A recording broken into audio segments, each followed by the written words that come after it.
I was standing at the altar holding my daughter Linda's bouquet when my life changed forever. 62 years old, newly retired after 40 years of sewing in a workshop in downtown Chicago, and the day of my 28-year-old daughter's wedding had finally arrived. The small St. Michael's Church was decorated with flowers I had chosen, paid for with half of my life savings. $10,000 that I had scraped together, penny by penny, to make Linda's dream of a white wedding come true. That was when Daniel the groom whispered something in her ear, and I saw her face transform into a mask of coldness. In front of 90 guests, Linda screamed with a voice I had never heard before, "My husband says you're ruining our moment. Get out of here." The silence that followed was deafening. I felt my heart shatter inside, but an inner voice whispered to me, "Lord, give me strength." I didn't say a word. I just grabbed my purse and walked toward the church door. There, right in front of everyone, I took out my cell phone and called the manager of the reception hall. "Cancel it. Everything. I'm not paying for another thing." I walked out of that church with my head held high, but my soul was in pieces. Outside, my neighbor Susan was waiting for me. She had left in tears after witnessing the humiliation. "Sarah, dear, I can't believe what I just saw," she said, hugging me tightly. "That girl has no heart." In that moment, looking at my neighbor's kind face, I realized I wasn't completely alone. But I also knew that my life as a devoted mother had ended right there at that church door. What they didn't know was that this humiliation would be just the beginning of changes none of us expected. My name is Sarah Jimenez, and if you had told me 5 years ago that I would be telling this story, I would have never believed it. I was born in a small town in the Midwest, the eldest of 7 siblings. At 18, I moved to the city to work and get ahead. I met Robert, my late husband, at a textile factory where we both worked. He was 22 and I was 19 when we got married in a simple ceremony at the local parish. Robert was a good man, not rich but hardworking and honest. For 30 years he worked as a mechanic in a garage, and I sewed at home to help make ends meet. We had 2 children, Linda, who arrived a year after we were married, and Michael 3 years later. Robert always said I was the heart of the home, the one who kept everything running while he went out to put food on the table. When the kids were little, I would get up at 5 in the morning. I prepared breakfast, got their uniforms ready, helped with homework, and then I would sew until late at night. On Sundays, I took the children to church while Robert rested. It was a simple life, but full of love, or at least that's what I thought. Robert died 8 years ago from a sudden heart attack. He was only 54. He was fixing a neighbor's car when he collapsed. By the time I got to the hospital, it was too late. The doctor said he didn't feel any pain, that it was instantaneous. But I felt a pain that I thought would kill me. It was as if half of my soul had been ripped away. After the funeral, Linda moved in with me temporarily. She had just finished high school and was working part-time at a clothing store. Michael was 21 and living with his girlfriend Hope in a small apartment near the L train. Linda said she couldn't leave me alone, that it was her duty to take care of me. I felt grateful for the company during those first difficult months, but the months turned into years. Linda was still living with me when she turned 22, 23, 24. She met Daniel when she was 25. He worked in a government office and made good money. I thought they would get married soon, and Linda would finally start her own family. But they continued dating for 3 more years. During all that time, I kept working. Although Robert had left a small life insurance policy, it wasn't enough to maintain the house. So I continued sewing, taking orders for Sweet 16 dresses, clothing alterations, school uniforms. I worked from 7 in the morning until 10 at night every day, except Sundays. Linda contributed to some expenses, but not all of them. She said she was saving for her wedding, that she needed to buy clothes for work, that she had expenses with Daniel. I never said anything to her. A mother doesn't charge her children for living in her house, I thought. Besides, I was happy to have someone come home in the evenings, tell me about their day, watch the nightly shows with me. When Linda announced her engagement, I was so excited I couldn't sleep that night. Finally, my daughter was going to be happy, going to have her own family. We started planning the wedding immediately. Linda wanted something simple, but beautiful. The church, the dress, the flowers, the reception hall, the food, it all added up to more money than I had. That was when I made the decision that now seems so naive. I sold the 2 industrial sewing machines Robert had bought for me years ago. They were my tools, my way of earning a living, but I sold them without hesitation. With that money and my few savings, I managed to gather the $10,000 for Linda's wedding. My daughter. I told her when I gave her the money, "This is the biggest gift I can give you. May you be very happy." Linda cried and hugged me. "Thanks, Mom. You're the best mother in the world. I promise I'll never forget everything you've done for me." The following weeks were a whirlwind of preparations. Linda and I went together to choose the dress, the flowers. We tasted the menus for the hall. It was like when she was a little girl and we played with dolls, but now it was real. I felt useful, important. I was the mother of the bride, making it possible for her daughter to have the wedding of her dreams. Michael was also happy for his sister. He and Hope had decided to live together for the time being, but they fully supported Linda's decision to get married in the church. "Everyone knows what they want," Michael would say. "The important thing is that Linda is happy." A week before the wedding, Linda asked me to go meet Daniel's parents. They lived in a fancier neighborhood than ours, in a big house with a yard. Daniel's mother, Margaret, received me politely, but with a certain coldness. His father, Henry, was friendlier. We had dinner and talked about the wedding, about the couple's plans. During dinner, I noticed Daniel making some strange comments. He talked about modernizing traditions and not getting carried away by obsolete customs. When Margaret asked about the traditions we would follow in the ceremony, Daniel said, "We want to do things our own way without so much outdated protocol." I didn't give it much thought at the time. Young people always want to do things differently, I thought. Besides, the important thing was that Linda was happy, not the details of the ceremony. The night before the wedding, Linda stayed at my house, so it wouldn't be bad luck for the groom to see her before the ceremony. We had dinner together and remembered when she was a little girl, when she would play bride with the bed sheets. "Tomorrow, my dream will finally come true," Linda told me, "and it's all thanks to you, Mom." That night, I went to bed feeling a mix of joy and nostalgia. My little girl was getting married. She wouldn't live with me anymore. She wouldn't be just mine. But it was natural, it was right. Children grow up and start their own families. I had fulfilled my duty as a mother. The wedding day dawned perfect. Blue sky, pleasant temperature, not too sunny, not too cold. Linda looked beautiful in her white dress. I had put on my only elegant dress, a navy blue one I had worn to my niece's wedding years ago. At the church, everything seemed to be going perfectly. The guests arrived on time. The flowers looked beautiful. Father Michael celebrated a lovely ceremony. Linda and Daniel exchanged vows that made them both cry. I was in the front row, crying with emotion and pride. After the religious ceremony, while we were taking photos outside the church, the photographer suggested some family pictures. That was when I noticed the first strange change in Daniel's attitude. When the photographer suggested a photo of Linda with her parents, with me, and with a memory of Robert, Daniel said, "Better just with my wife. We are a new family now." Linda laughed nervously and said, "Oh, honey, one little picture with my mom won't hurt." But Daniel insisted, "My queen, it's just us two now. We don't need pictures with the past." Linda reluctantly agreed. I tried not to feel hurt. It was their day after all. We arrived at the reception hall around 4 in the afternoon. Everything looked beautiful. The tables decorated with flower centerpieces, the 3-tiered cake I had specially ordered the band I had hired. The guests started to arrive, and the atmosphere became very cheerful. As is tradition, I had a special place at the main table next to Linda. But when I got to the table, Daniel said something to the hall captain, and my seat was moved to a table on the side. "We need space for the godparents," Linda explained quickly. "You understand, right, Mom?" During the meal, I tried to enjoy the celebration. I chatted with my friends and with some relatives who had come from out of state, especially for the wedding. But I couldn't help feeling that something was off. Linda barely looked at me, and when she did, she seemed uncomfortable.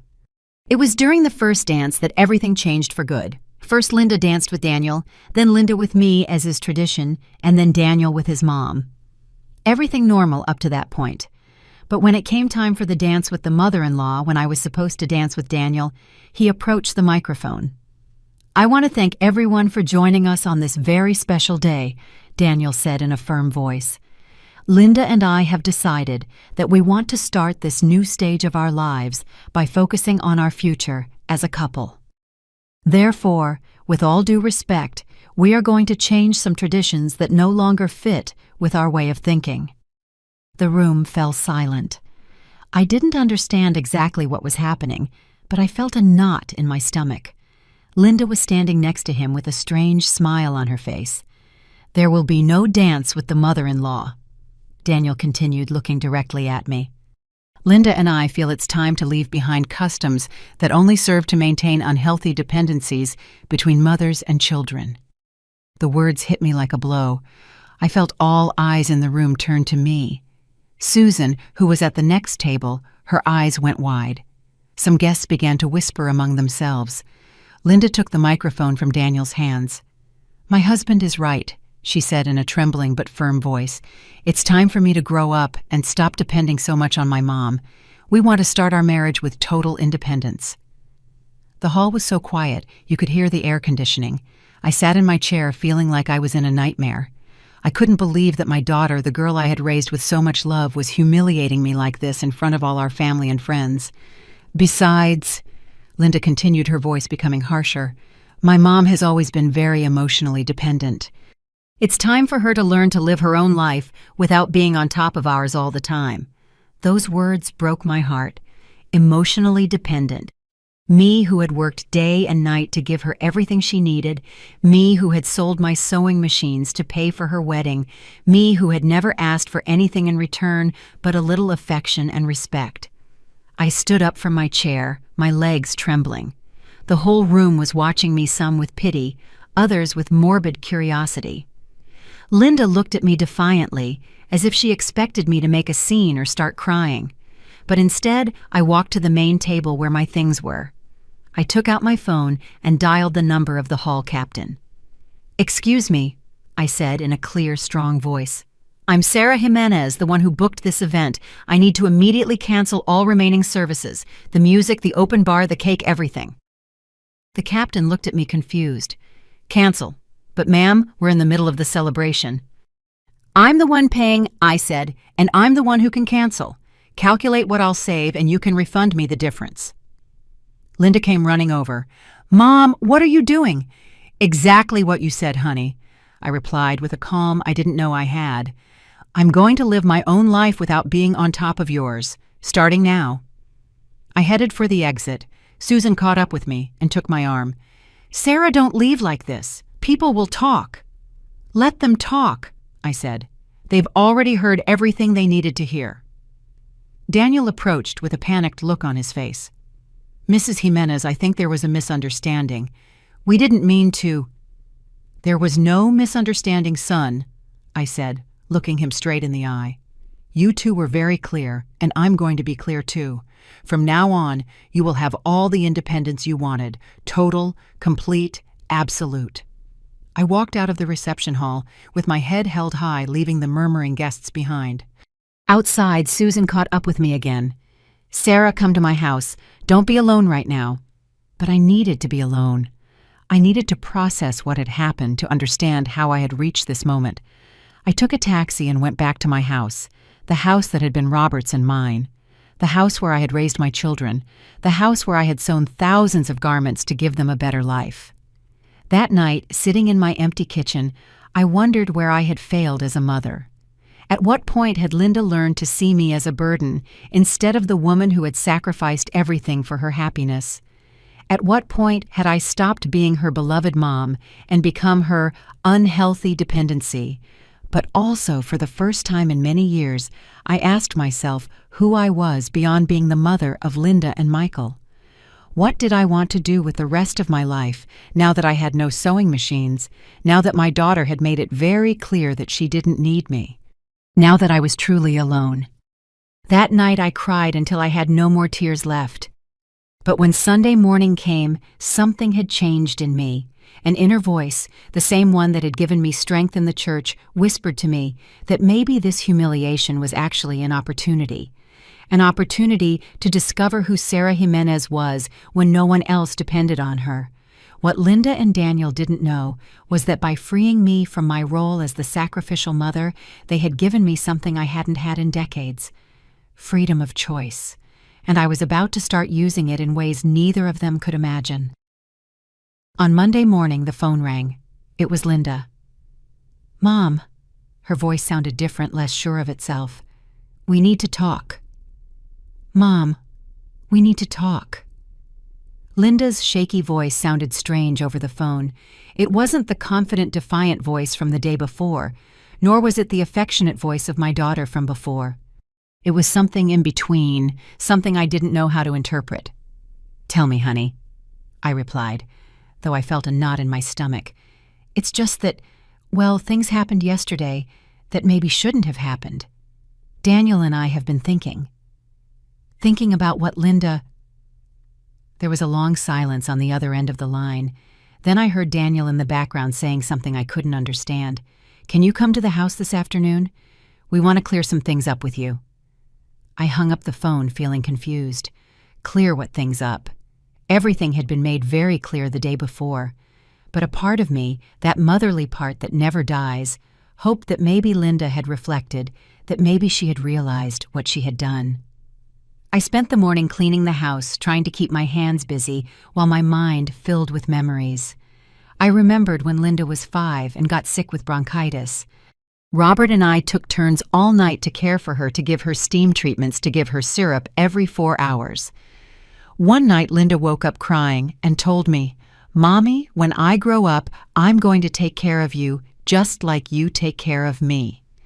I remembered when she was 12 and the girls at school made fun of her because she didn't have brand-name sneakers. I worked extra hours for 2 months sewing uniforms until 2 in the morning to buy her the sneakers she wanted.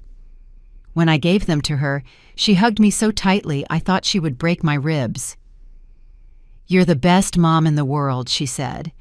I remembered when she finished high school and wanted to study fashion design, but we didn't have money for an expensive university. I sold my gold chain, the only valuable piece of jewelry I had to pay for her first semester. Linda cried when she found out. "You shouldn't have done that, Mom.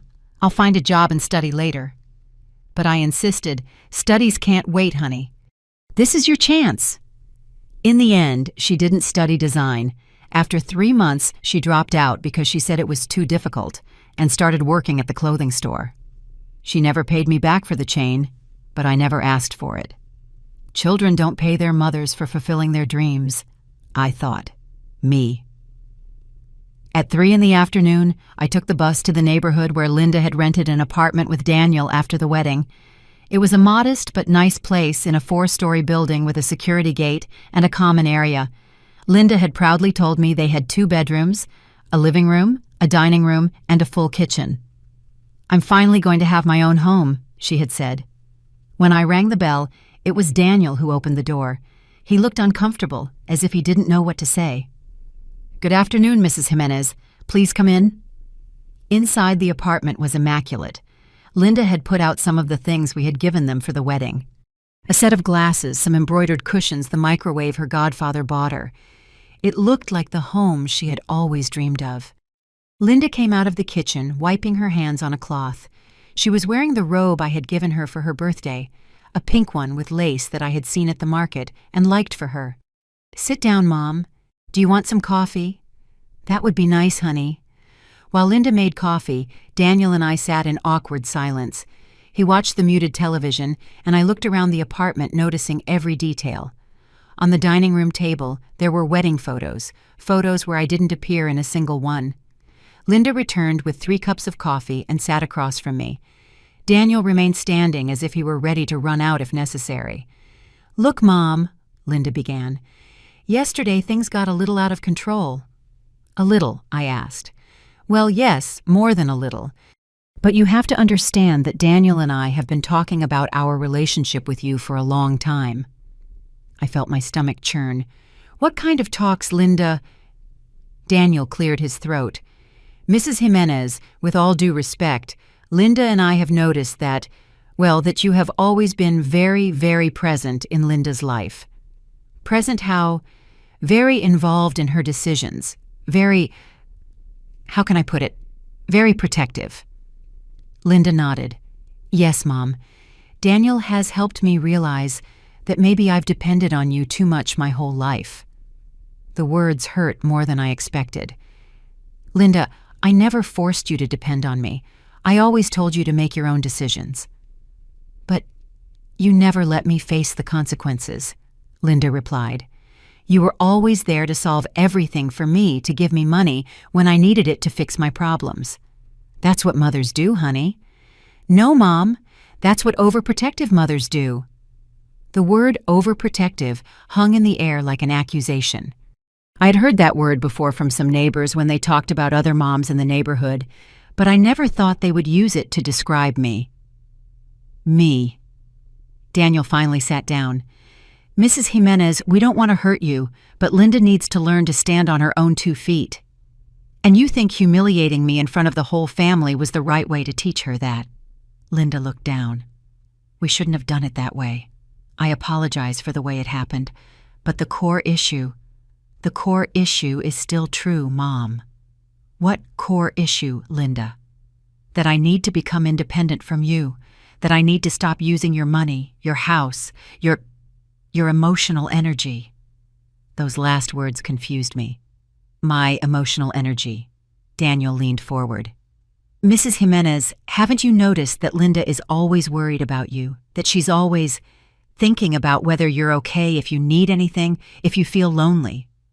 It's normal for children to worry about their parents, but it's not normal for a grown woman to be unable to enjoy her honeymoon because she's worried her... Mom felt bad about not having the dance, Linda said. I stayed quiet. It was true that I had looked forward to that dance, that it had hurt me when they canceled it, but I didn't know Linda had noticed. Look, Mom, Linda continued, you've always been very good to me, too good. You gave me everything you wanted. You made all the sacrifices. You worked like crazy so Michael and I could have what we needed. And that's wrong. It's not wrong, but I got used to it. I got used to you solving everything, to you always being there to rescue me. And now that I'm an adult, I realize I don't know how to do anything alone. Daniel nodded. That's why we decided it's better to set clear boundaries from the beginning of the marriage so Linda can learn to be independent. And those boundaries, do they include humiliating me publicly? Linda's face turned red. I already apologized for that, Mom. The way it happened was horrible. But the boundaries are necessary. What kind of boundaries? Linda and Daniel exchanged a look. It was obvious they had rehearsed this conversation. Well, Linda said, for example, we're not going to accept any more money from you, not for emergencies or for anything. And if you need help, we'll find a way to solve it ourselves. Second, Daniel continued, visits are going to be more scheduled. It's not that we don't want to see you, Mrs. Jimenez, but we need our space as a couple. How scheduled? Maybe once a week, Linda said. On Sundays, for example, for lunch or something. I felt like they were reading me a list of rules for visiting them in prison. And in emergencies, what kind of emergencies? Daniel asked. I don't know if Linda gets sick, if you need something urgently, if... Mom, Linda interrupted me. You have to understand that I'm not a child anymore. If I get sick, Daniel can take care of me. If we need something urgent, we have phones the internet friends. And if I need something urgent... There was an awkward silence. It was obvious they hadn't thought about that possibility. Well, Linda finally said, I guess you can call us, but only if it's really urgent. And who decides if it's really urgent? Another look between them. We do, Daniel said.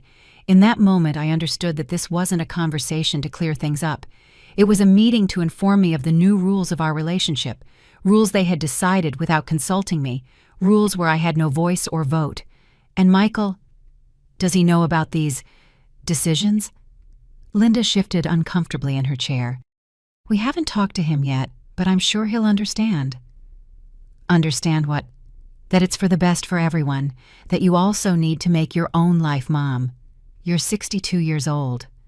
It's time for you to think about yourself, to do things you enjoy, to have your own social life. And if my social life includes you, it can include us, Daniel said, but it can't be just us.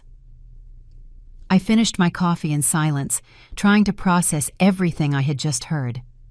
My daughter, the girl I had raised with so much love, was explaining to me how I was allowed to love her from now on, with schedules, with limits, with rules that she and her husband had decided. "There's one more thing," Linda said after a while. "Tell me." "We think it would be good for you to seek professional help." "Professional help?" "Yes, like therapy, so you can learn to handle the separation." The words sounded so strange that it took me a few seconds to understand what she was saying. "Do you think I'm crazy, Linda?" "No, Mom, not crazy, but I do think you have trouble letting go. And that's not healthy for you or for us." Daniel cleared his throat again. "My mom went to therapy when my sister got married. It helped her a lot to understand that everyone has to live their own life." "Did your mom have trouble letting go of your sister?" "A little, but now they're doing great. They see each other once a month, talk on the phone every now and then, and each has her own independent life. Once a month." I wondered if that's what Linda wanted for us. See each other once a month, talk on the phone occasionally, and live completely separate lives. "And what if I don't accept these conditions?" I asked. Linda looked at me with surprise. "What do you mean if you don't accept them?" "Exactly that. What happens if I don't accept your rules?" Daniel and Linda looked at each other again. It was obvious they hadn't considered that possibility either. "Well," Linda said slowly, "I guess we would have problems." "What kind of problems?" "Conflicts, arguments, uncomfortable situations like yesterday. And then," Linda sighed, "then I guess we would have to distance ourselves even more." There it was, the implied threat. Either I accepted their rules or I would lose my daughter completely. I stood up from the chair, my legs trembling. "I understand." "Understand what, Mom?" "I understand that you have already made all the decisions. I understand that this wasn't a conversation to agree on things, but to inform me how things are going to be from now on." Linda stood up too. "It's not like that, Mom. We want you to agree. But if I don't agree, we hope you'll reflect and realize that it's for the best for everyone." I walked to the door, feeling more alone than ever. At the entrance, I turned to Linda. "You know what hurts the most about all this, honey?" "What?" "That it's not true. That after 28 years of being your mother, you still see my care as overprotection, my love as dependency, and my presence as a nuisance." Linda opened her mouth to say something, but I continued. "And that instead of talking to me when you started to feel this way, you preferred to talk to him," I said, pointing at Daniel, "and that the two of you decided what my place is in your life without asking my opinion." I left the apartment and closed the door behind me. In the hallway, I leaned against the wall and took a deep breath. For the first time in my life, I felt like a stranger in my own daughter's life. The bus ride home felt endless. I looked at the other women on the bus and wondered if they also had children who saw them as emotional burdens. I wondered if I had really been an overprotective mother, or if I had simply been a mother who loved too much. When I got home, I found a message on the answering machine. It was Michael.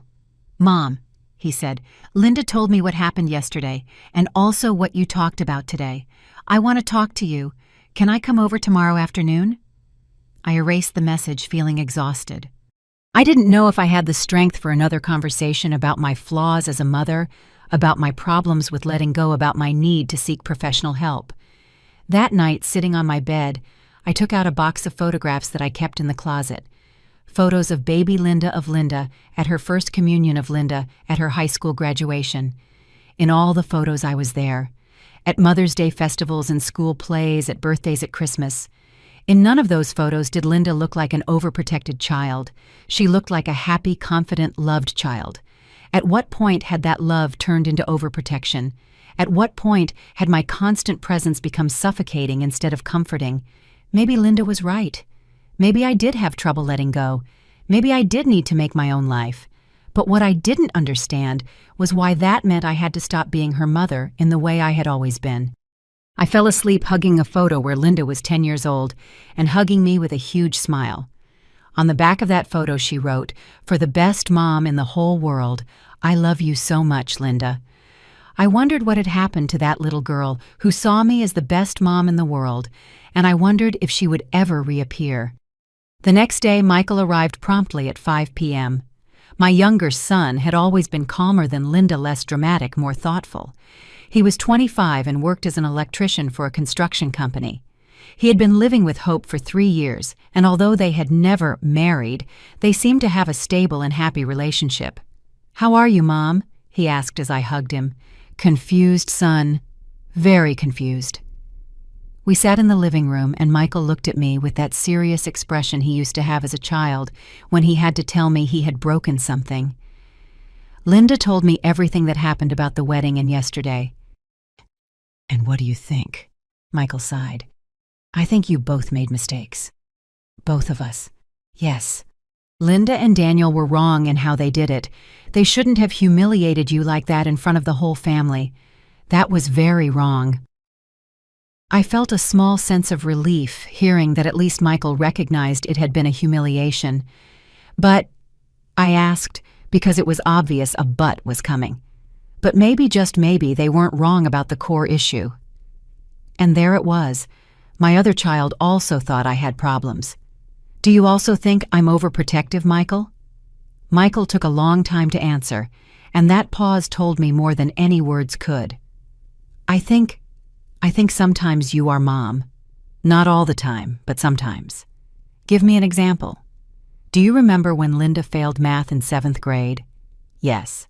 You went to talk to the teacher, the principal. You hired a private tutor. You helped her with her homework every day. And that's wrong. It's not wrong to help her, but it was wrong that you seemed more worried about her grades than she was." It was true. I had lost sleep over Linda's grades while she seemed to not care. "Or when she fought with her best friend in high school," Michael continued. "You suffered more than she did. You spent the whole week trying to fix things, talking to the girl's mom, looking for ways for them to reconcile." That was also true. I had made appointments with the other mom, prepared strategies for the girls to forgive each other, lost sleep, thinking about how to help Linda get her friend back. "And with me?" I asked. "Was I like that with you too?" Michael smiled. "A little less, but yes." "How do you remember when I dropped out of trade school to study to be an electrician?" "Yes. You were more nervous than I was about the decision. You spent weeks researching schools, comparing curricula, asking everyone if it was a good idea." It was true. I had been obsessed with making sure Michael made the right decision. "But isn't that normal for a mother?" I asked. "It's normal to worry, Mom, but it's not normal for the mother's worry to be bigger than the child's." I fell silent, processing what Michael was telling me. "So what do you suggest, son?" "I think Linda is right that you need to make your own life, but I think she's wrong in how she's distancing herself from you." "How should it be then?" Michael moved closer and took my hand. "Gradually, Mom. With affection, with patience, not with imposed rules or public humiliations. And do you also want us to set boundaries in our relationship?" "I want us to have an adult relationship, Mom, where you are my mother, but I am responsible for my own life." "Don't you think it was already like that?" Michael squeezed my hand. "More or less. But there are things where you still treat me like a child." "Like what? Like when you ask me if I ate, if I'm dressed warm enough, if Hope is taking good care of me. Like when you worry if I don't call you for 3 days. Like when you want me to tell you all the details of my job." All those things seemed normal to me. Wasn't it normal for a mother to worry about those things? And what should I do differently? "Trust that I've learned to take care of myself. Trust that if I need something, I'll ask for your help. Trust that not hearing from me for 3 days doesn't mean something bad has happened to me. And if something bad really does happen to you, then Hope will call you, or a friend, or the neighbors. I'm not alone in the world, Mom." It was true. Michael had his girlfriend, his work friends, his neighbors. He didn't depend only on me for a support network. "Do you think I should go to therapy like Linda says?" Michael thought for a moment. "I don't think you're crazy or anything like that. But maybe it would help you to talk to someone who can help you understand how to make this transition." "What transition? From being a mother of young children to being a mother of independent adults. That phrase stuck with me. Mother of adults, independent. I had never thought in those terms. To me, Linda and Michael were still my children, no matter how old they were. And in the meantime, what do I do about Linda? Give her space, let her make her own mistakes, and when she needs your help, she will come back. And if she doesn't come back, Michael looked at me sadly, then you will have done the right thing anyway, because true love sometimes means letting go. That night after Michael left, I thought about everything my children had told me. Was it true that I worried more about their problems than they did? Was it true that I didn't know how to let them grow up? Maybe so. Maybe I had confused love with control, protection with overprotection. Maybe I had been so busy being indispensable to them that I had forgotten to teach them how to live without me. But I also knew that everything I had done out of love. None of my sacrifices had been with bad intentions. I had worked day and night to give them the best. I had sold my things to fulfill their dreams. I had put their needs before my own for 28 years. Was that so bad? Was that really overprotection? Or was it simply what a mother does, who loves her children more than herself? That night, for the first time in many years, I wondered what I wanted to do with my life if Linda and Michael no longer needed me. Who was Sarah Jimenez when she wasn't the mom who solved problems, who gave money, who worried about everything? I had no answer to that question, and that scared me more than any public humiliation. 2 weeks passed after my conversation with Michael, and I heard nothing from Linda. Not a call, not a message, nothing. It was as if she had disappeared from my life. Every time the phone rang, my heart raced, thinking maybe it was her, but it always turned out to be Susan asking how I was, or a client asking about a clothing alteration. The clients. That was another worry I had been avoiding. After selling my sewing machines to pay for Linda's wedding, I had no way to work. My savings were running out quickly, and the small pension I received from the government barely covered the basic household expenses. One morning, Mrs. Gable, who lived 3 houses down, came to ask if I could alter a dress for her granddaughter's wedding. "Oh, Sarah, you know nobody sews like you do. Can you hem this dress for me?" I had to explain that I no longer had sewing machines, that I had sold everything. Mrs. Gable was very surprised. "And why is that, neighbor?"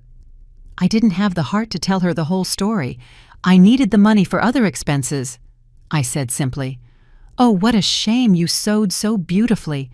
So what are you going to do now?" It was a question I had been asking myself. What was I going to do? For the first time in my adult life, I had no job, no clear purpose, no children who needed my constant attention. That afternoon, Susan came to visit me, as she had been doing frequently since the wedding. "How are you doing, Sarah?" "I'm getting by, trying to figure out what to do with my life." Susan sat in the living room and looked at me with that worried expression I had learned to recognize. "Have you heard anything from Linda?" "Nothing. And Michael called me 3 days ago, but only to ask how I was. He didn't say anything about his sister." "That girl doesn't know what she lost," Susan said, shaking her head. "A mother like you is not easy to find." Her words comforted me a little, but they also made me think. Was it true that I was a good mother? Or had I been a mother who, with the best intentions, had raised children who didn't know how to be independent?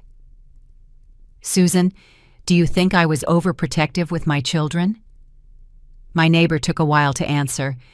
That pause told me that maybe the question wasn't as easy to answer as I had hoped. "Look, Sarah, you were always very dedicated to Linda and Michael. Maybe, just maybe, sometimes more than necessary." "What do you mean, more than necessary?" "Do you remember when Linda was about 15 and wanted to go to a party?" "Yes." "You drove her, you went to pick her up, and you waited outside in the car all night just in case something happened." It was true. I had done that many times. And that was wrong. It wasn't wrong, but look at my daughters. When they were that age, they came and went alone on the bus. They managed, and nothing bad happened to them. But I wanted to protect them. And you did protect them. Maybe too much. That conversation with Susan stayed on my mind for several days. Was it true that I had protected my children too much? Was that why Linda felt incapable of managing her own life without my constant help? On Friday of that week, while I was at the market buying vegetables, I ran into Margaret Daniel's mother. I hadn't seen her since before the wedding, and I got nervous when I saw her. "Sarah," she said with a smile that didn't reach her eyes. "How are you?" "Fine, Margaret. And you?" "Very well, thank you. How are the newlyweds?" The question hurt because I didn't know how they were. I hadn't spoken to Linda in 2 weeks. "I suppose they're fine," I said. Margaret looked at me with a strange expression. "You suppose?" "Well, I'm giving them their space to adjust to married life." "Ah, how smart. I always tell mothers that you have to know when to step back. Children need to live their own lives without interference." The word interference bothered me, but I didn't say anything. "Daniel told me you had a very mature conversation after the wedding, that you reached good agreements about family boundaries." Good agreements. Is that how Daniel had told his mother about the conversation, where they had practically put me on a visiting schedule? Yes. I said, simply because I didn't want to go into detail. "I'm very glad. Linda is a good girl, but she needed— how can I put it? She needed to become a little more independent from you." There it was again.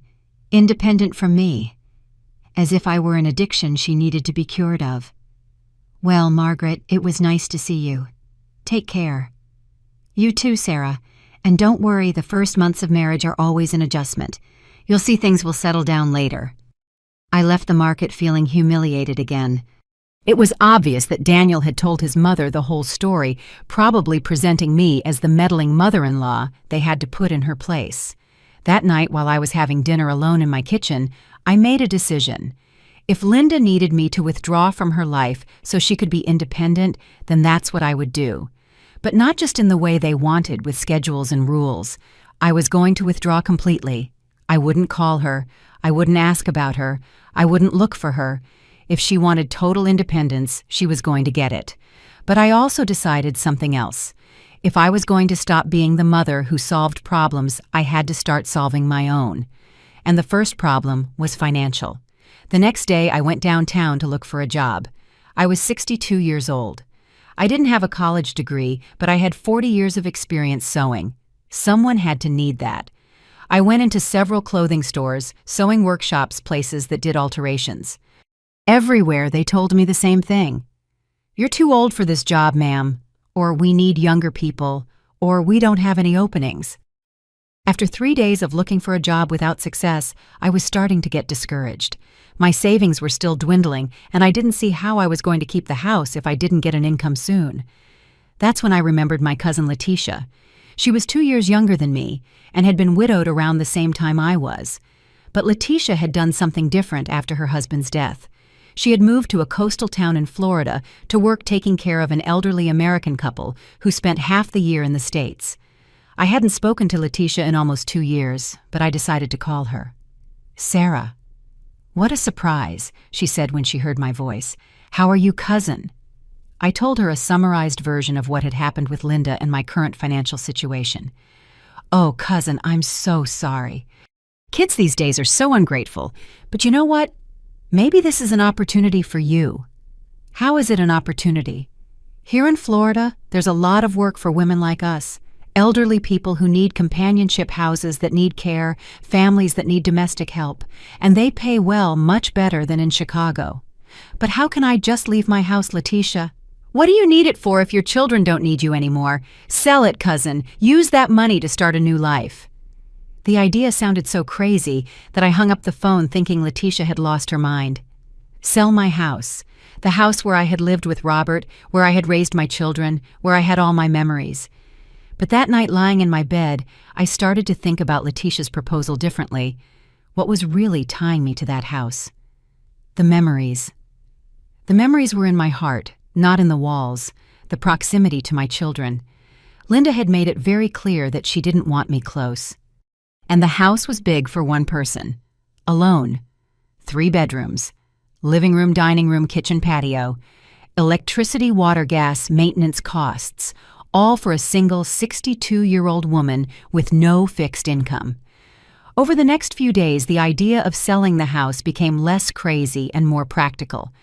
With the money from the sale, I could buy something small in Florida, work a few more years to have a better pension, and live near the sea, which had always been my dream. But there was a problem. What would happen if Linda or Michael needed me? What would happen if they wanted to reconcile with me, and I was no longer there? A part of me said that was exactly what I had to do. Be available, just in case they needed me. But another part, a new part that had been growing since the humiliation at the wedding, told me that maybe it was time to think about myself. On the Monday of the following week, while cleaning the house, I found the envelope Linda had given me for my birthday 3 months earlier. Inside was a card with a picture of the two of us hugging, and inside Linda had written, "For the best mom in the world, thank you for everything you have done for me. I love you very much." I read the card, 3 times trying to reconcile the Linda who had written those words with the Linda who had humiliated me in front of the whole family. Which one was the real one? The one who saw me as the best mom in the world, or the one who saw me as an overprotective mother who needed boundaries? Maybe both were true. Maybe Linda really loved me, but she also really needed to get away from me to be able to grow, and maybe I also needed to get away from her to be able to discover who I was when I didn't have children to take care of. That afternoon, I called a real estate agent to come and appraise my house. "This is a good property," he told me after touring it. "Quiet area house in good condition. It can sell quickly if we set a competitive price." "How long would it take?" "If we set the right price, maybe 2 or 3 months." 3 months. In 3 months, I could be living a completely different life on a beach in the Caribbean. Working, meeting new people, being Sarah Jimenez, instead of just being the mother of Linda and Michael. The idea scared me, but it also excited me. For the first time in years, I felt that there was something new waiting for me in the future, something that had nothing to do with being a mother or a grandmother or a widow. The next day, I called Michael to tell him my decision. "You're going to sell the house?" he asked in surprise. "I'm seriously thinking about it, son." "And you're going to move to the beach?" "It's a possibility." There was a long silence on the other end of the line. "Is it because of what happened with Linda?" "Partly, but not only that. I think it's time I started living for myself." "But Mom, what if Linda wants to reconcile? What if we need you?" It was exactly the question I had been asking myself. "Michael, you already told me that you need me to let you live your own lives. Well, I also need to live mine. But not so far away." "Why not so far away?" "If I'm not supposed to be very involved in your lives, what does it matter if I live here or in Florida?" Michael didn't know how to answer that. "Besides," I continued, "Letitia tells me there's a lot of work there for women like me. Here I can't work in my field anymore and my savings are running out." "You don't have sewing machines anymore." That's when I told him about the machines, how I had sold them to pay for Linda's wedding. "You sold your work tools to pay for Linda's wedding?" "Yes." "And does she know?" "I didn't tell her. I didn't want her to feel bad." "Bad?" Michael sighed. "Mom, why didn't you tell us that before?" "Because a mother doesn't charge her children for fulfilling their dreams. But a mother also doesn't have to be left without a job to fulfill her children's dreams." It was the first time Michael had criticized Linda's decisions, and that surprised me. "What do you think of all this, son?" "I think Linda was very wrong in how she handled things, and I think that maybe, just maybe, you're right to distance yourself a little." Distance myself a little, or distance myself completely? "I don't know, Mom. I don't know if moving so far away is the solution." "So what is the solution, Michael?" "To stay here waiting for you to decide if you need me or not, to live off my savings until they run out because I have no way to work." Michael fell silent because he knew I was right. "Give me time to talk to Linda," he finally said. "No, Michael. I don't want you to talk to her for me. If Linda wants to talk to me, she knows where I live and what my phone number is. And if she doesn't call you, then I will have made the right decision to make my own life." After hanging up with Michael, I sat in the kitchen and looked around the house where Robert and I had been happy, where we had raised our children, where we had dreamed of being grandparents together. Selling it felt like betraying all those memories. But I also realized that holding on to that house was holding on to a past that no longer existed. Robert was dead. My children were independent adults who didn't want my constant protection, and I was 62, not 92. I still had time for adventures, to see new places, to be something more than just a mother. That night, I called Letitia again. "Cousin, do you still think there's work for me there?" "Of course. In fact, last week an American lady asked me if I knew someone trustworthy to help her with her house. She pays very well and the house is beautiful 2 blocks from the beach." "What would I have to do?"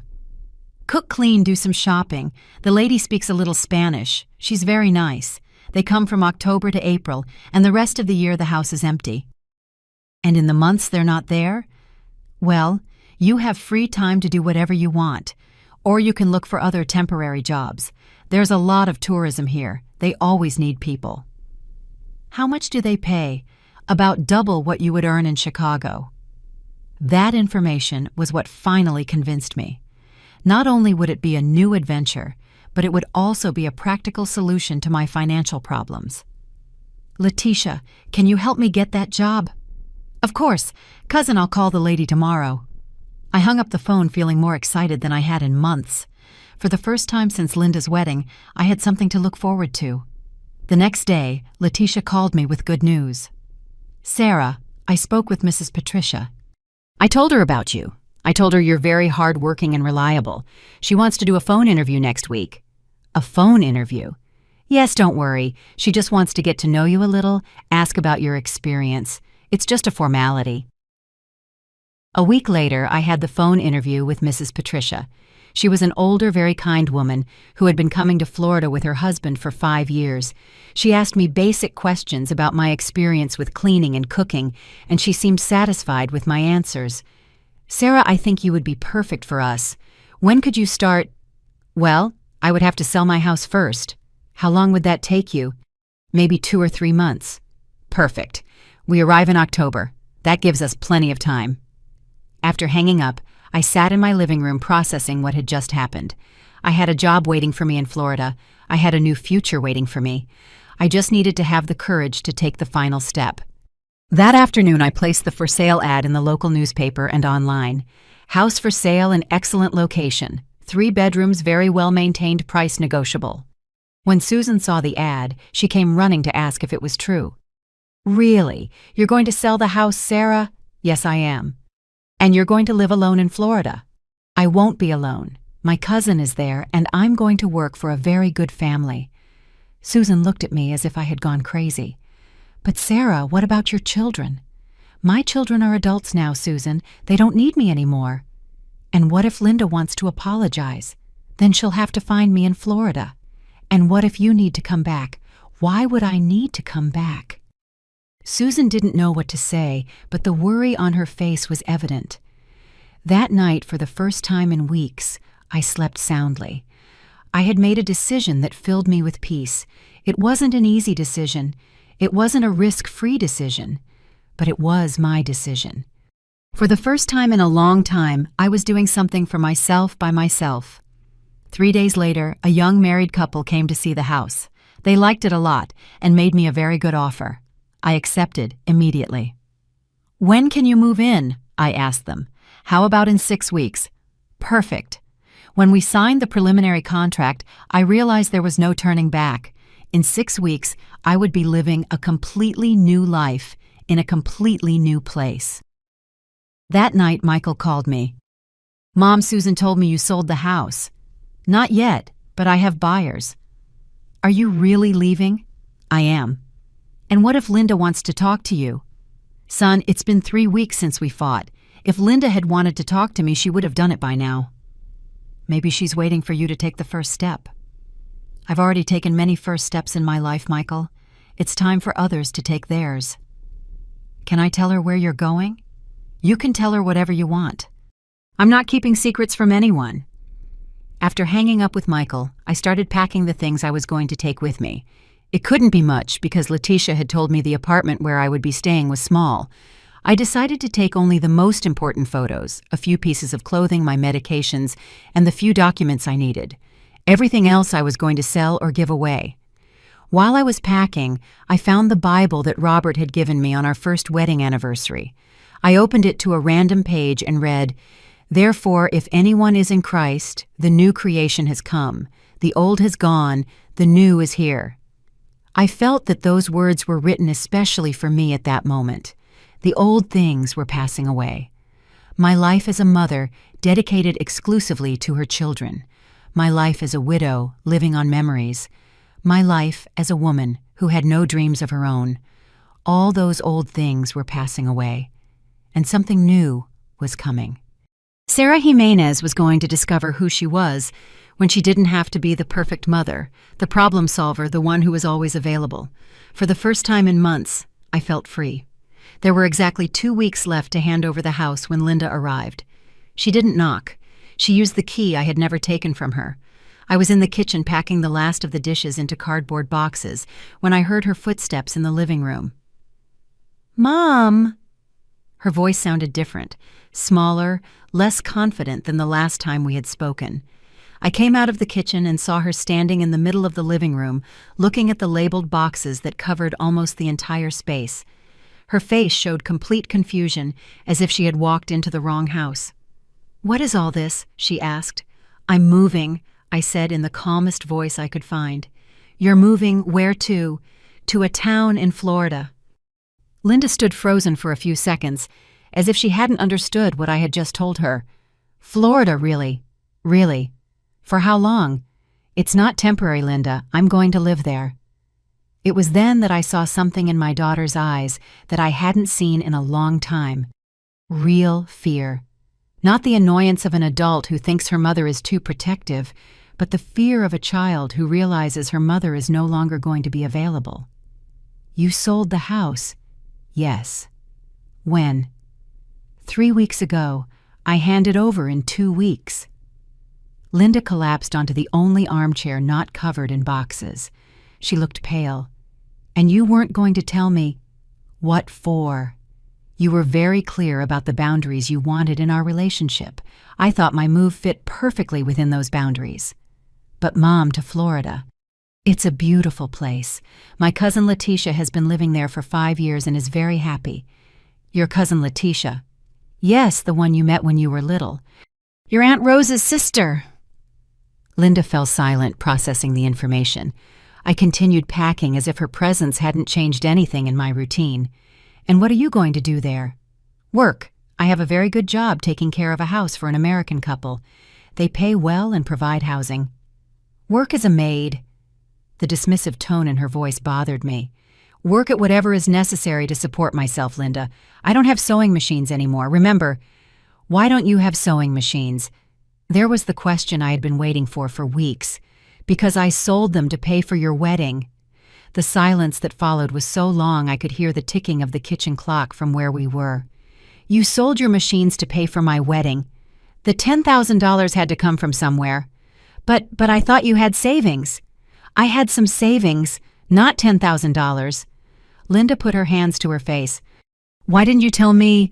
"Because I didn't want you to feel bad. It was your special day." "And how are you going to work now?" "That's why I'm moving to Florida. There's work for women like me there." Linda got up from the armchair and started pacing back and forth in the living room, dodging the boxes. "You can't go, Mom." "Why not?" Because this is your house. You lived here with my dad. You raised us here."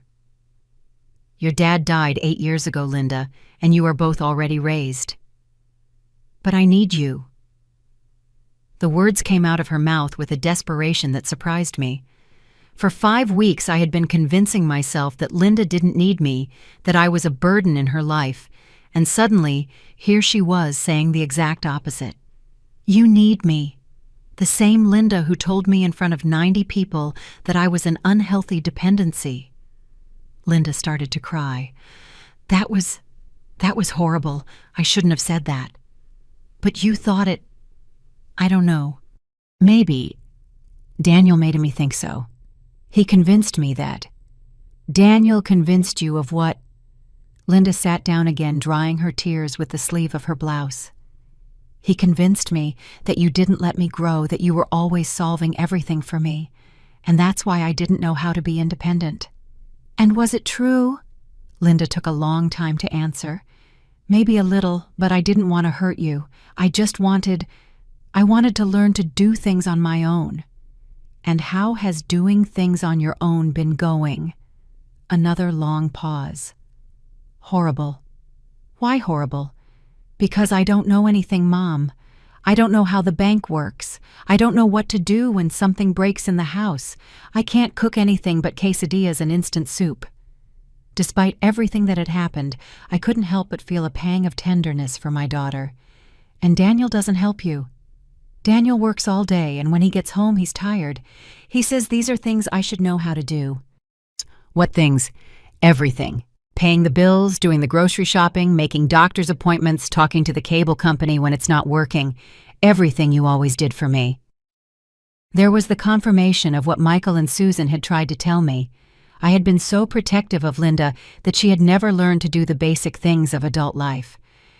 And what did you do before, when you needed those things? I called you, Linda admitted in a small voice. I always called you. And now? Now I feel lost, like I don't know how to be an adult. I sat on the arm of the chair where Linda was. For the first time in weeks, I felt like I was talking to my real daughter, not the version of her that had appeared at the wedding. Linda, why didn't you tell me this 5 weeks ago? Because Daniel said it was embarrassing to admit I didn't know how to do such basic things. He said I had to learn on my own without your help. And what did you think? I thought maybe he was right, that maybe I had depended on you too much, but also I was scared. Scared of what? Scared of not knowing how to be independent, scared of disappointing Daniel, scared that you would be angry with me for being so useless my whole life. Linda, you're not useless. Yes, I am useless, Mom. I'm 28 years old, and I don't know how to do anything without help. It was painful to hear that, but it was also honest, and honesty was something we hadn't had in our relationship for a long time. Do you know why that happened, honey? Linda shook her head. It happened because I was also scared. You were scared of what? Scared that you wouldn't need me. Scared that if you learned to do everything on your own, you wouldn't want me in your life anymore. Linda looked at me with surprise. Really? Really? After your dad died, you two were all I had left. The thought that you could live perfectly without me terrified me. But Mom, we'll always need you. Maybe not to solve everything for us, but we will need you. What will you need me for? Linda thought for a moment. For you to advise us when we don't know what to do, for you to take care of us when we're sick, for you to celebrate with us when good things happen to us, for you to hug us when we're sad. It was a different definition of being needed, not as the person who solves problems, but as the person who is there in the important moments. And that's not overprotection. No, that's being a mom. We were quiet for a while, each processing the conversation we had just had. Mom, can I apologize? What are you apologizing for? For the wedding, for the horrible things I said to you, for making you feel like we didn't want you. And Daniel, does he also regret it? Linda looked down. Daniel still thinks we did the right thing. He says maybe the way was wrong, but the core issue was right. And what do you think? I think my husband is wrong. I think there are ways to set boundaries without humiliating people. And I think maybe he doesn't understand what it's like to have a close family because his wasn't like that. That observation from Linda surprised me with its maturity. What was Daniel's family like? Very cold. His dad worked all the time, and his mom was very distant. He's told me he never felt very loved by his parents. And that's why he wants us to have a distant relationship. I think so. I think he thinks that very close families are unhealthy because his family was never close. And you agree with that? Linda took a long time to answer. No, I want to have a close relationship with you, Mom, but I also want to learn to be independent. And you think you can have both? What do you think? It was a difficult question. For weeks I had been thinking that I had to choose between being a present mother and being a mother who allowed independence. I think you can, I finally said, but we're going to have to learn how to do it. Are you willing to try? I'm willing, but are you willing to stand up for me in front of Daniel when necessary? Linda nodded with determination. Yes. It's my family, and I have the right to decide what kind of relationship I want to have with you. It was at that moment that I heard the door open. It was Daniel. Linda, I saw your car outside. He stopped in his tracks when he saw all the boxes and the two of us sitting in the middle of the chaos. What's going on here? Linda stood up. Daniel, my mom is moving to Florida. She's moving, why? Because she sold the house and her sewing machines to pay for our wedding. Daniel looked at me with an expression I couldn't interpret. She sold her machines. Yes, Linda said. And now she has no way to work here, so she's going to work in Florida. Mrs. Jimenez, Daniel said, I didn't know about the machines. There was no reason for you to know. And you're leaving because of that. I'm leaving because I need to work to live, and because you were very clear about the kind of relationship you wanted to have with me. Daniel looked uncomfortable. Mrs. Jimenez, maybe we were too harsh. You weren't harsh, you were honest. And I'm going to be honest too. I need to make my own life. But does it have to be so far away? It was interesting that now it was Daniel who seemed worried about the distance. Daniel, Linda said, can I talk to you in private? They went into the kitchen and I heard them talking in low voices for several minutes. I couldn't understand everything they were saying, but I heard Linda use a tone I had never heard her use with Daniel before, firm, determined, as if she were defending something important. When they came back, Daniel looked like a scolded child. Mrs. Jimenez, he said, I owe you a very big apology. For what? For the way we handled things at the wedding, and for the ideas I put in Linda's head about you. Linda nodded. I explained to Daniel that I want to have a close relationship with you, that I don't want strict limits or visiting hours or anything like that. And you agree? I asked Daniel. I'm learning that every family is different, he said. Mine was very cold, but that doesn't mean all families have to be that way. So what do you propose? Linda approached me. We propose that you stay, that you don't sell the house, that you find a way to work here. With what machines am I going to work? We'll buy you new machines, Daniel said. It's the least we can do after you sold yours for our wedding. The offer moved me, but it also made me think. And what if in 6 months you decide again that I'm too meddlesome? That's not going to happen, Linda said, because we're going to talk. We're going to tell each other things up front without letting problems pile up. And what if Daniel starts to feel again that I'm a bad influence? Daniel cleared his throat. Mrs. Jimenez, I was wrong. I thought you weren't letting Linda grow. But now I realize that Linda never asked for space to grow. If she had talked to me about her feelings, instead of letting me invent problems that maybe didn't exist, none of this would have happened. It was the most sincere apology I had heard from him. And the house, I already signed a contract. Can it be canceled? Linda asked hopefully. It can be canceled, but I'd have to pay a penalty. We'll pay the penalty, Daniel said immediately. And the job in Florida, I already promised Mrs. Patricia I would work for her. Linda and Daniel looked at each other. It was obvious they hadn't thought about that. Practical details. Can't you call her and explain the situation? Linda asked. I could, but I would have to be very sure that you really want me to stay, not just out of guilt or pity. We want you here because we need you, Linda said, not to solve everything for us, but to be our family. And the machines. We'll go look for machines tomorrow, Daniel promised, the best we can find. I was quiet for a few minutes thinking about everything that had happened in the last few hours. 5 weeks ago, I had been humiliated in public. 4 weeks ago, I had decided to completely distance myself from my children.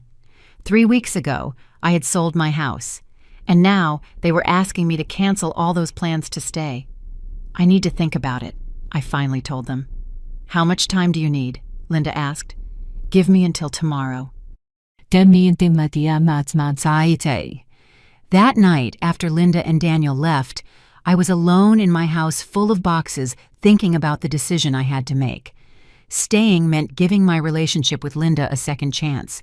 It meant risking being hurt again. It meant trusting that things could be different. But it also meant canceling the adventure I had planned.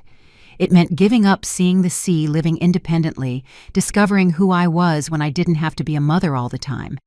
I called Letitia to tell her what had happened. "Oh, cousin, what a dilemma. What do you feel in your heart?"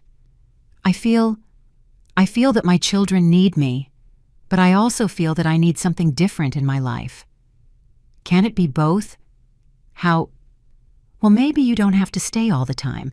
Maybe you can stay for a few months, fix things with Linda, and then come visit me for a season."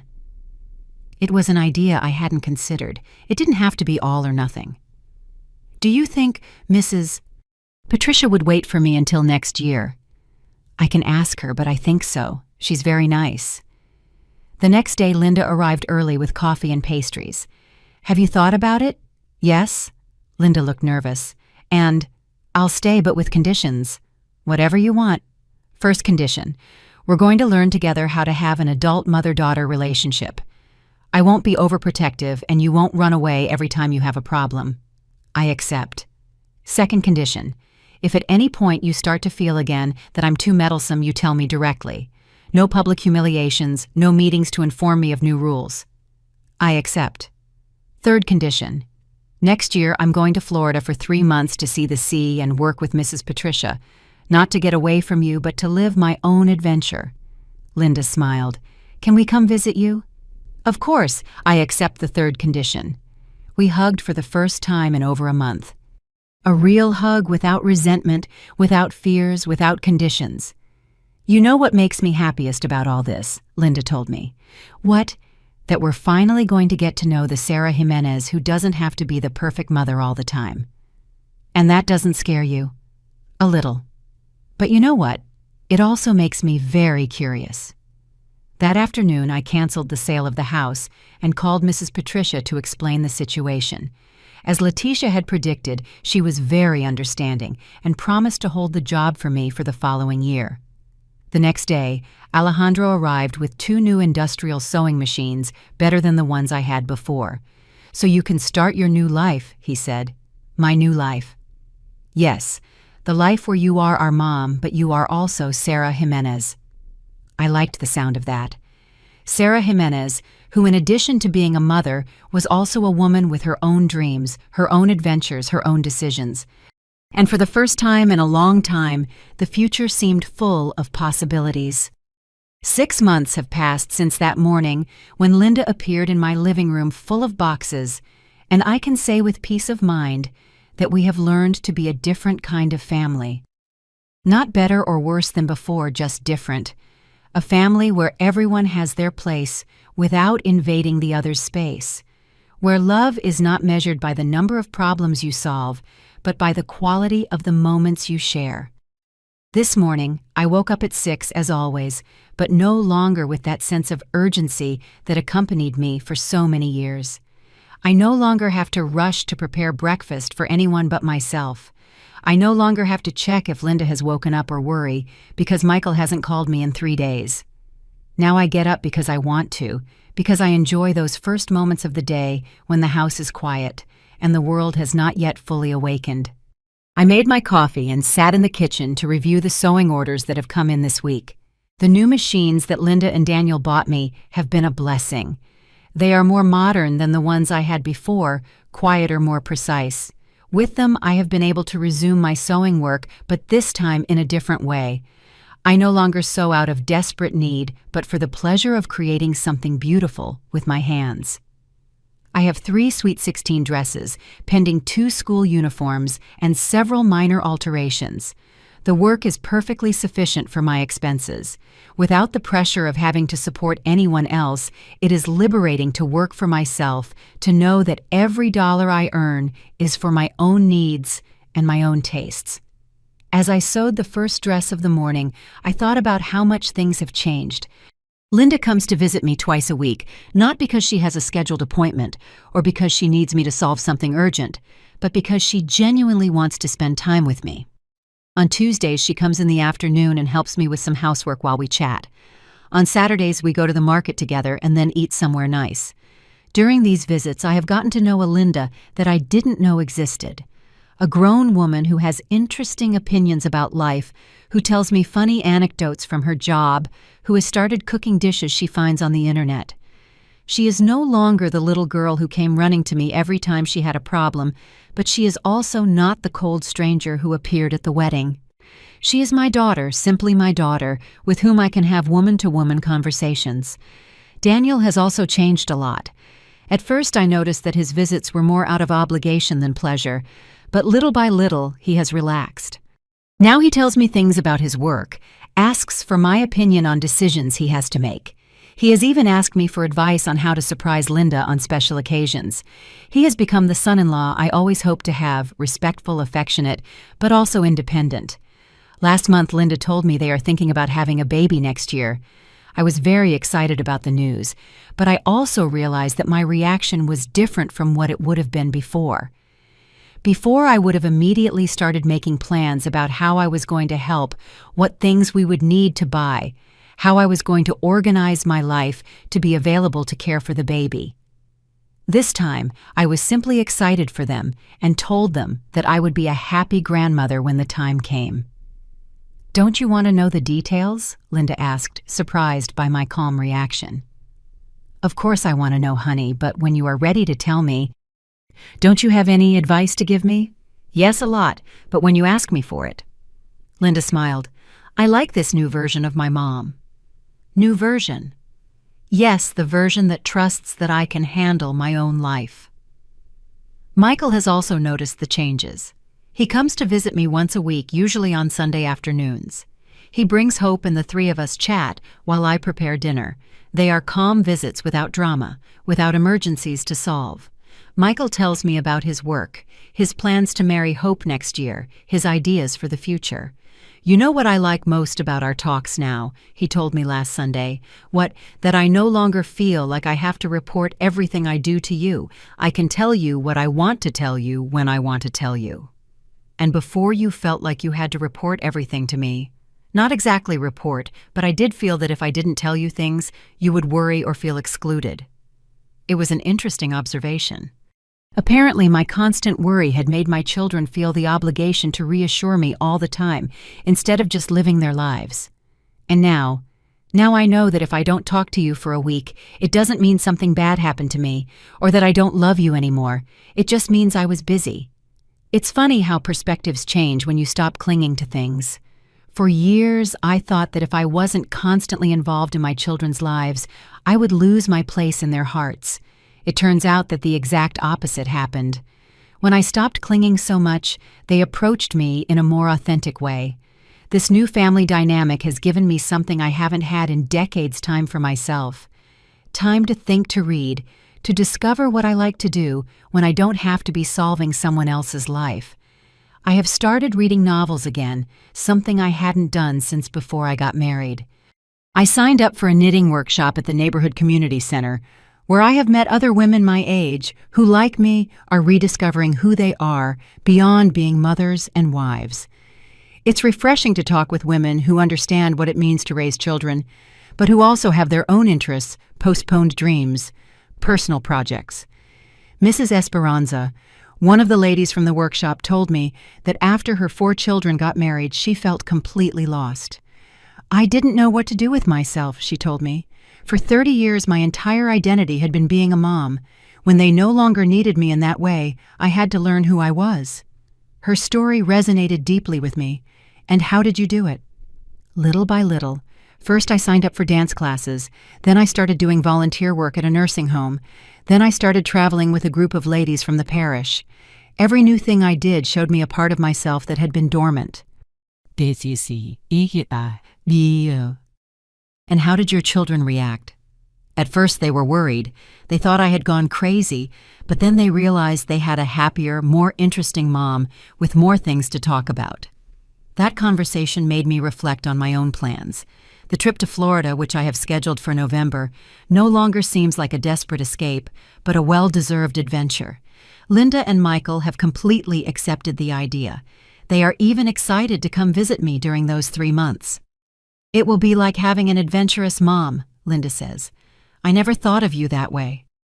The truth is, I had never thought of myself that way either.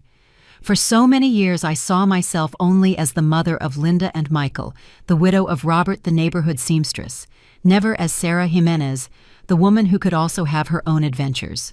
The other day, while organizing my things for the trip, I found the wedding photos that Linda had given me after our reconciliation. They are beautiful photos where she looks happy, radiant. But what struck me the most is that there are several photos where I appeared genuinely smiling, looking good. "Why didn't you give me these photos before?" I asked Linda. Because I was ashamed. Ashamed of what? Ashamed of having excluded you from the official family photos. These were taken by Daniel's sister with her personal camera. I looked at the photos again. It was obvious that they had been taken during the genuine moments of joy before the problem started. In these photos, you could see the family we really were, not the dysfunctional family they tried to create that night. "I like this version of the wedding better," I told her. "Me too. You know what I like most about these photos? What? That you can see we were all genuinely happy. That when we weren't trying to meet expectations or create artificial boundaries, we were simply a family that loves each other." Linda nodded. I wish I had remembered that before listening to so much advice about what an independent married woman should be. It's interesting how external influences can distort relationships that work well. Daniel, with the best intentions, but with his own problematic family history, had projected his fears onto our relationship. Linda, wanting to be a good wife, had tried to adopt a model of independence that was not natural for her. And I, feeling attacked, had reacted in an extreme way. Now I understand that the problem was never that Linda depended too much on me or that I was too protective. The problem was that we had never spoken clearly about what kind of relationship we wanted to have as an adult mother and daughter. We had operated based on unexpressed assumptions and expectations until the pressure exploded in the most painful way possible. The family therapy we started after the reconciliation has helped us a lot to understand these dynamics. At first, I was embarrassed to go to therapy. I felt that admitting we needed professional help was acknowledging that we had failed as a family. But the psychologist, a very wise woman named Dr. Martinez, helped us see that seeking help was actually a sign that we cared enough about each other to want to improve. "Healthy families are not those that never have problems," she told us. "They are the ones that know how to solve problems when they appear." In the sessions, we learned to express our needs directly without accusations or defensiveness. Linda learned to say, "I need more space to make this decision," instead of "my mom is too meddlesome." I learned to say, "I feel excluded when you don't tell me important things," instead of assuming they didn't want me in their lives. Daniel also participated in several sessions, and it was revealing to hear him talk about his family of origin. His parents had really been very cold and distant, and he had grown up believing that was the normal way for a family to be. When he saw the closeness between Linda and me, he interpreted it as something unhealthy because he had no reference for what a genuinely united family was. "Now I understand that there are different types of families," he told us in one of the sessions, "and that Linda's family being different from mine doesn't mean it's wrong." These months have also helped me to better understand my own story.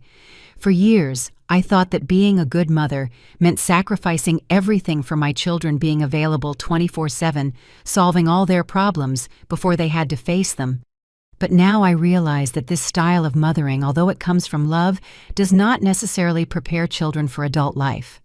The irony is that by trying to protect Linda so much from the difficulties of life, I didn't give her the opportunity to develop her own strength and problem-solving skills. And by making my entire life an extension of my children's lives, I didn't show them the example of a woman who also had her own identity and her own dreams. My cousin Letitia was right when she told me that sometimes God closes one door to open another.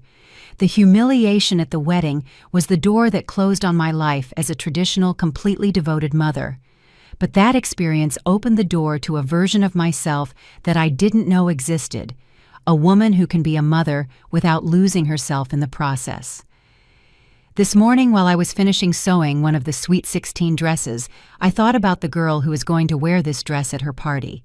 Her parents have probably worked for months to save the money for her celebration. Her mother is probably as excited as she is nervous. The whole family is probably involved in the preparations. I wondered if that mother is experiencing the preparation for the Sweet 16 as I experienced the preparation for Linda's wedding. With so much love, but also with so much self-imposed pressure for everything to be perfect. I wondered if that mother knows that she can love her daughter deeply without making her daughter's happiness her only source of personal happiness.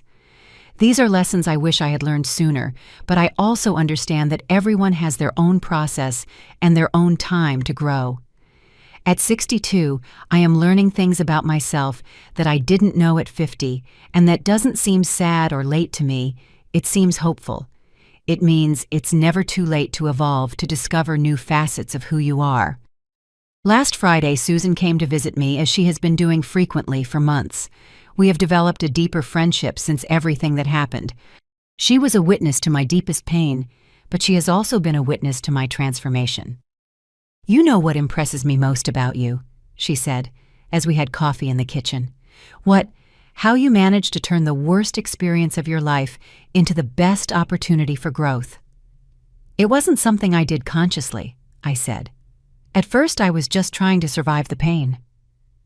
"But then you made decisions. You decided not to remain a victim. You decided to look for solutions. You decided to forgive, but also to demand respect." She was right. At some point in the process, I stopped being a woman to whom something terrible had been done and became a woman who was creating something new from that terrible experience. "Aren't you afraid to go to Florida for 3 months?" Susan asked me. "A little," I admitted. "But it's an exciting fear, not a paralyzing fear." "What's the difference?" "Paralyzing fear is when you feel that something bad will happen if you change. Exciting fear is when you feel that something good will happen if you dare to change." "And what do you expect to happen in Florida?" "I don't know exactly, and that's what's exciting." It's true I don't have specific expectations for my adventure at the beach. I'm not looking for a new permanent life or running away from my current life. I'm simply going to discover what it feels like to live in a different place, work with different people, wake up to different sounds. Mrs. Patricia, with whom I have spoken several times by phone to finalize the details, has told me a little about life in Florida. She says it's a quiet but vibrant place where there are people from many parts of the world, where you can walk on the beach in the afternoons and watch spectacular sunsets. "It will be a very enriching experience for you," she told me. "We have seen several women from Mexico who come to work temporarily and end up staying because they discover a new version of themselves. I don't think I will stay permanently. My life, my family, my roots are here. But I am excited about the possibility of discovering that new version of myself that Mrs. Patricia talks about. Yesterday, while I was packing some things for the trip, Linda arrived by surprise with a small suitcase. "It's a gift," she said. It was a beautiful suitcase, navy blue, with wheels and perfect compartments for a 3-month trip. "Thank you, honey. It's beautiful. I wanted you to have something new for your new adventure."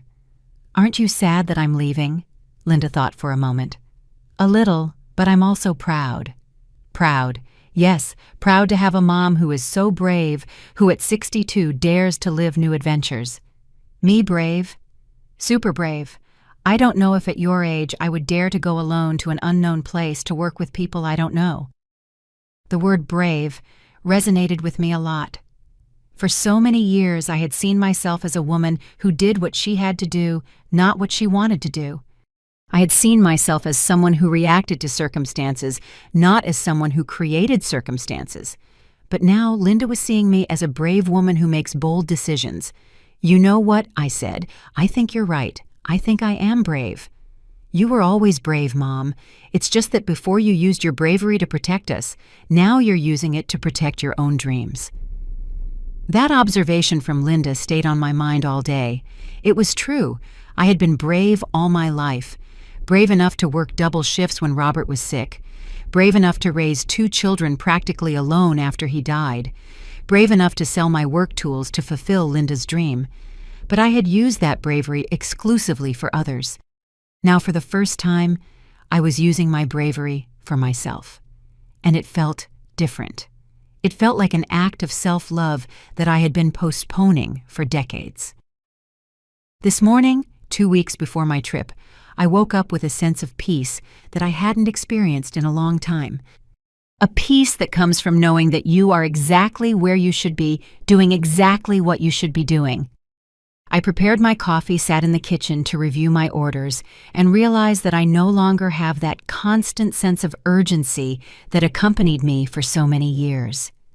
I no longer feel like I have to be available for emergencies that may never come. I no longer feel that my value as a person depends on how much others need me. Now I know that I am valuable simply for existing, for being Sarah Jimenez, for having 62 years of experiences, lessons, joys, and pains that have made me who I am today. And who I am today is a woman who can be a mother without losing herself, who can love deeply without clinging desperately, who can give without becoming exhausted, who can receive without feeling guilty. The phone rang while I was sewing. It was Linda. "Mom, do you have time to talk?" "Of course, honey. What's up?" "Nothing bad. I just wanted to hear your voice and tell you that yesterday, Daniel and I were talking about how much you've changed in these months." "Changed how?" "You seem more light, as if a weight has been lifted off your shoulders. And that's a good thing. It's a very good thing. It's as if you're finally free to be yourself. Free to be myself." What a simple and revolutionary concept at the same time. "Linda, can I ask you something?" "Of course." "Do you regret what happened at the wedding?" There was a long pause. "I regret the way it happened, but not the final result." "What do you mean?" "I regret hurting you in such a cruel way, but I don't regret that we got to where we are now. I think we needed to go through that crisis to become the family we are today." It was an interesting perspective. The worst experience of my life as a mother had resulted in the best version of our family relationship. "Do you regret it?" Linda asked me. "I regret the pain we all felt. But as you say, I don't regret the result. You know what I like most about our relationship now? What? That I can admire you as a woman, not just love you as a mom." Those words went straight to my heart. For years I had put my entire identity into being a good mother. It had never occurred to me that my children could also admire me as a woman, as an independent person with her own qualities and achievements. "What do you admire about me?" "Your bravery to start over, your ability to forgive without forgetting, your determination to create the life you want instead of settling for the life you were given." After hanging up with Linda, I sat in the kitchen thinking about everything we had talked about. In 6 months, we had gone from being a fractured family to being a family that knows and appreciates each other in a completely new way. And that had been possible because we all had the courage to change, to admit our mistakes, to try different ways of relating to each other. This afternoon, I will finish packing for my trip. Tomorrow, Linda and Michael are coming for dinner to say goodbye. It's a temporary farewell full of excitement and expectation, very different from the permanent and painful farewell we almost had 6 months ago. In 2 weeks, I will be waking up to the sound of the sea, working in a new house, meeting new people, living an adventure I never thought I would have at my age. And in 3 months, I will return home to my family, to my work, but I will return as a more complete version of myself. A version that knows she can be a mother without sacrificing her identity, that she can love without clinging, that she can give without getting exhausted. Today I know that the greatest gift a mother can give her children is not a life without difficulties, but the example of a woman who knows how to create happiness and meaning in her own life. And that is exactly what I hope to continue doing for many years to come. Sometimes the greatest new beginning is the silence we choose to keep until we find our own voice. Other times it's the noise we make when we finally decide that our happiness matters too.